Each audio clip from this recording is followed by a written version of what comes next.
ಈ ಮುಕ್ತಾಯಕ್ಕೆ ಬರೋಣ. ಇದಾದ ಮೇಲೆ ಅವನ ವಂಶ, ಈ ಈ ಭರತ ಚಕ್ರವರ್ತಿ ಇದ್ದಾನ ವೃಷಭದೇವನ ಮಗ, ಅವನ ಸಂತಾನದ ಬಗ್ಗೆ ಒಂದು ಎಲ್ಲಿ ತನಕ ವಂಶದ ಒಂದು ಕಾಲುತ್ತಿದ್ದಾರೆ. ಅವನ ಮಗ ಸುಮತಿ. ಈ ಸುಮತಿ ಅವನ ಅಜ್ಜನ ಹಾಗೆ ವೃಷಭದೇವನ ಹಾಗೆ ಅವಧೂತ ಚರ್ಯೆಯಲ್ಲಿ ಬದುಕಿದ್ದಾನೆ. ಋಷಭದೇವನನ್ನ ನೋಡಿ ಆ ಅವಧೂತ ಚರ್ಯೆಯಿಂದ ಒಂದು ಹೊಸ ಧರ್ಮ ಹೊರಡ್ಕೊಳ್ತು, ಜೈನ ಧರ್ಮ. ಈ ಸುಮತಿ ಅರ್ಜುನ ಹಾಗೆ ನಡ್ಕೊಂಡದ್ದು ನೋಡಿ, ಓಹೋ ಇವನು ಇನ್ನೊಬ್ಬ ತೀರ್ಥಂಕರ ಅವತಾರ ಅಂತ ಅವನನ್ನು ಒಪ್ಕೊಂಡ್ಬಿಟ್ರಂತೆ ಜೈನರು. ಸುಮತಿಯಲ್ಲಿ ಅವನು ಬಹಳ ಅವಧೂತ ಚರ್ಯೆಯಲ್ಲಿ ಅರ್ಜುನ ಹಾಗೆ ಬದುಕಿದ. ಸುಮತಿಯ ಮಗ ದೇವಪಾಲಿ, ಅವನ ಮಗ ದೇವದ್ಯುಮ್ನ, ಅವನ ಮಗ ಪರಮೇಷ್ಠಿ, ಅವನ ಮಗ ಪ್ರತೀಹ, ಐದನೆಯ. ಈ ಪ್ರತೀಹ ಭಾರೀ ಅದ್ಭುತವಾಗಿರ್ತಕ್ಕಂಥ ಸಾಧನೆ ಮಾಡಿ ಭಗವಂತನನ್ನು ಸಾಕ್ಷಾತ್ಕರಿಸಿಕೊಂಡಂಥ ದೊಡ್ಡ ಜ್ಞಾನ.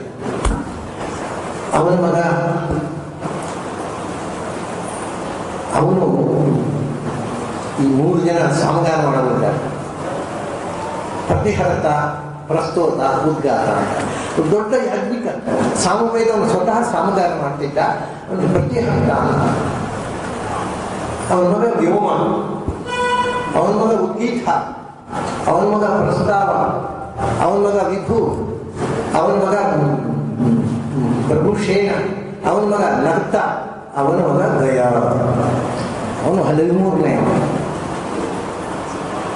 ವೃಷಭ. ಇವನಿಂದ ಭರತ ಚಕ್ರವರ್ತಿ 13ನೇ. ಗಯ ಬಹಳ ಪ್ರಖ್ಯಾತವಾದ ಇನ್ನೊಬ್ಬ ರಾಜ. ಗಯಂ ನೃಪಂ ಕಃ ಪ್ರತಿಹಾದಿ ಕರ್ಮಭಿ. ಯಾರು ಗಯನನ್ನ ಎದುರು ಅವನಂತೆ ಕರ್ಮಾನುಷ್ಠಾನ ಮಾಡುವವರು ಯಾರಿದ್ದಾರೆ? ಯಾಕೆಂದರೆ ಅವನು ಯಜ್ಞದಲ್ಲಿ ಪಾರಂಗತ, ಅಷ್ಟೇ ಅಲ್ಲ ಅಭಿಮಾನಿ. ಇಡೀ ಜಗತ್ತು ಅವನನ್ನು ಗೌರವಿಸ್ತಾ ಇತ್ತು. ಅಭಿತಃ ಮಾನಪಾತ್ರ, ಅಭಿಮಾನ, ಎಲ್ಲರ ಅಭಿಮಾನಕ್ಕೆ ಪಾತ್ರನಾಗಿದ್ದ. ಬಹುವಿಧು, ಬಹಳ ದೊಡ್ಡ ಜ್ಞಾನ, ಧರ್ಮವೇತ್ತ, ಎಲ್ಲರೂ ಧರ್ಮ ವ್ಯವಸ್ಥೆ ಮಾಡಿರ್ತಕ್ಕಂಥ ಅಂತಹ ಬಹಳ ದೊಡ್ಡ ಜ್ಞಾನಿ. ಮತ್ತೊಬ್ಬ ಗಯ, ಅವನು ಈ 100 ಜನ ಕ್ಷತ್ರಿಯ ಋಷಿಗಳಿದ್ದಾರಲ್ಲ ಅದರಲ್ಲೇ ಸೇರಿರ್ತಕ್ಕವನು. ಅವನು ಸದಾಗತ ಶ್ರೀಹಿ, ಅವನ ಸಂಪತ್ತೆಲ್ಲ ಸಜ್ಜನಿಗೆ ಕೊಟ್ಟ. ಸತಾಂ ಆಗತ ಶ್ರೀಹಿ, ಸಜ್ಜನರಿಗೆ ಸಂಪತ್ತನ್ನು ಧಾರೆ ಎರೆದವ. ಸದಸಸ್ಪತಿ ಸತಾಂ, ಜ್ಞಾನಿಗಳ ಸಭೆಗೆ ಶೋಭೆಯಾಗಿರ್ತಕ್ಕವ. ಸತ್ಸೇವಕ, ಸಜ್ಜನರ ಸೇವೆ ಮಾಡಿದವ.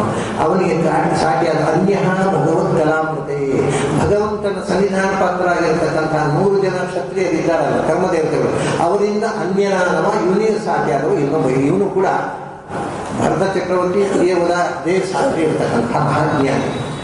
ಅದರ ನಂತರ ಮತ್ತೆ ಒಂದು 10 ತಲೆಮಾರಾಗುತ್ತೆ. ಆ 23ನೇವ ವಿರಜ. ಪ್ರಯ್ಯವ್ರತ ವಂಶಮಿಮಂ. ಅಲ್ಲಿ ಏನು ಅಂದರೆ ವಿರಜ ಚರಮೋದ್ಭವ.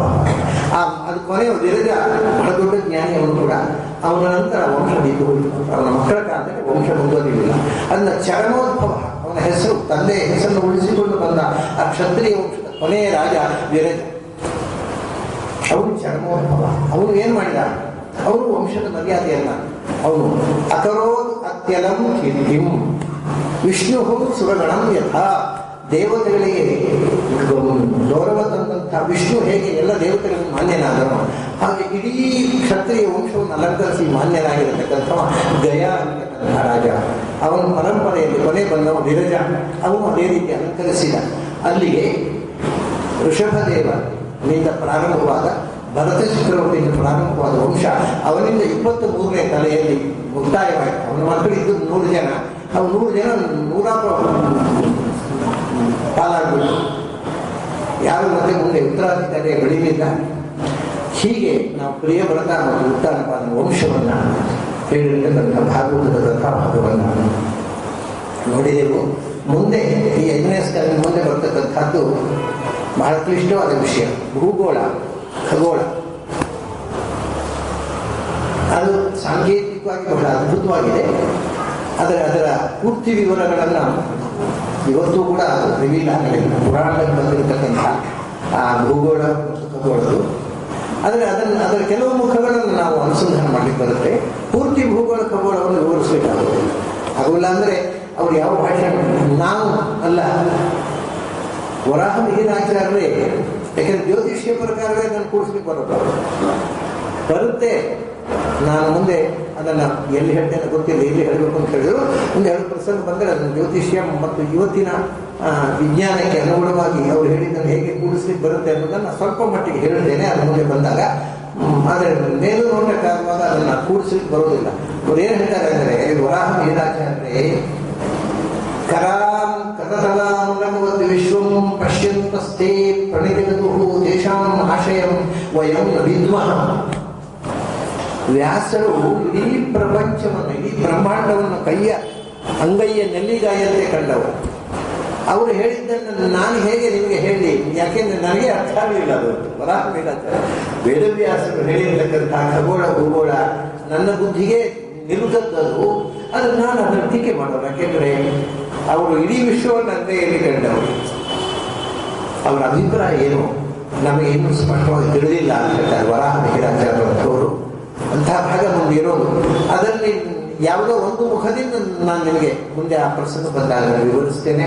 ಇವತ್ತಿನ ಈ ಜಡಭರತೋಪಾಖ್ಯಾನವನ್ನು ಮುಗಿಸೋಣ. ನಮಗೆಲ್ಲ ಅಭಿನಂದನೆಗಳು.